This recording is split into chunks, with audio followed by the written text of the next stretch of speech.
Over $37 trillion. That's how deep the United States is in debt right now. To put that into perspective, that's bigger than the combined GDP of China, Japan, Germany, and India. Yes, add them all together, and Uncle Sam still owes more. And here's the kicker. The US is adding about $1 trillion every 5 months. That's like swiping a credit card for a luxury yacht every morning just because you felt like it. A baby born today, they're already strapped with $108,000 in debt before they even say their first word. Welcome to America, kiddo. It once took the US more than 200 years until 1981 to hit its first trillion. Today, Washington can pile that on in a matter of months. So, how did we end up here? Who actually owns this mountain of debt? And what happens if this time bomb goes off? Let's break it down. What is this debt bomb made of? The debt crisis didn't come from one reckless shopping spree. It's more like decades of bad habits, always spending just a little more than you earn. Structural deficits. Picture the US budget as a giant ship with a hole in the bottom. No matter how much you scoop water out, it just keeps flooding back in. That hole, it's the imbalance between mandatory spending and tax revenue. Social Security plus Medicare equals nearly half the budget. 10,000 boomers hit retirement age every day, pulling benefits. Meanwhile, the workforce isn't growing fast enough to pay in. Healthcare costs rise faster than inflation, so Medicare keeps getting more expensive. By 2055, just the healthcare programs could eat up over 8% of the entire US economy. And instead of patching the hole, Washington has been throwing parties on deck. Take 2017. The Tax Cuts and Jobs Act sliced government revenue during stable times, adding up to $2 trillion more debt over time. Both parties also agreed to more defense and domestic spending. Party on, deficit style. Then came COVID. Uncle Sam rolled out $5.6 trillion in relief checks and bailouts. Necessary? Sure. Cheap? Nope. The deficit spiked to 15% of GDP in 2020, the biggest since World War II. Debt jumped from 79% of GDP in 2019 to 97% in 2022. The interest spiral. For years, borrowing was like a 0% interest credit card. Then in 2022, the Fed raised rates to fight inflation. Suddenly, that 0% APR card was charging 20%. The bill exploded, $882 billion in interest in 2024, more than defense spending.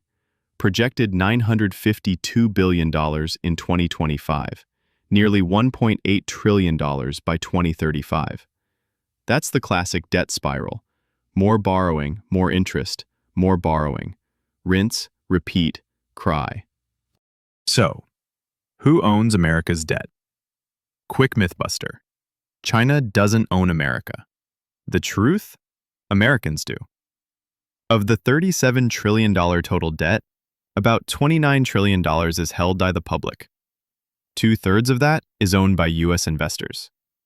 Your pension fund, your mutual funds, your bank, even the Federal Reserve. Yep, we're basically lending money to ourselves. 1/3 is foreign-owned. Japan leads with over $1 trillion. China comes second with around $800 billion, and they've been selling down. Another $7.4 trillion is intragovernmental, mostly Social Security trust funds. That's the government borrowing from tomorrow's retirees to pay today's bills. So the debt isn't just about geopolitics. It's about us using today's savings to pay today's expenses, leaving future taxpayers to foot the bill. America did make some attempts to help the situation. Fiscal Responsibility Act 2023 set spending caps. Maybe saves $1.5 trillion over 10 years. Inflation Reduction Act 2022. 15% minimum corporate tax, plus stronger IRS. Equals about $238 billion in deficit reduction over 10 years. Tariffs. Pulled in extra revenue. July 2025 alone saw a spike. But still, that month's deficit hit $291 billion. But then there's the big, beautiful bill of 2025, projected to add $3 trillion in new debt and cut tax revenue by $4 to $4.5 trillion over the decade. Not exactly diet-friendly for America's budget waistline. What if the bomb explodes? Could America end up like Greece? Short answer, no. Greece borrowed in euros, a currency it couldn't print. The US borrows in dollars, and we literally print those. So a sudden, we're broke, default is unlikely. But here's the slow burn nightmare. By 2035, 1 in every 6 tax dollars could go just to paying interest. Government borrowing crowds out private businesses, raising borrowing costs for everyone.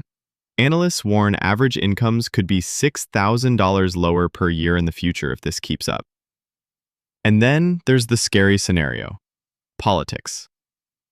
If Congress can't raise the debt ceiling, the US could face a technical default.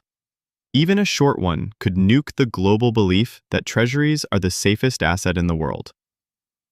Markets are already nervous. In May 2025, Moody's downgraded US credit over soaring debt and rising interest costs. That's basically Wall Street saying, "We don't trust you like we used to." America won't collapse tomorrow. It has the dollar, the global reserve currency, and the printing press. That's a powerful safety net, but it's not a free pass. The real risk isn't a sudden crash. It's a slow erosion of US power, prosperity, and living standards, weighed down by interest payments and political gridlock. Fixing it will require hard choices, trade-offs, and, brace yourself, political courage. Without it, the ticking of the $37 trillion time bomb will only get louder, not just threatening America's future, but the world's. If this made you sweat a little, or at least double-check your credit card bill, smash that like button. Got your own hot takes on America's $37 trillion IOU? Drop them in the comments. I read them all. Yes, even the spicy ones. And don't forget to hit subscribe. Until next time, stay smart, stay skeptical, and remember, confusion is expensive.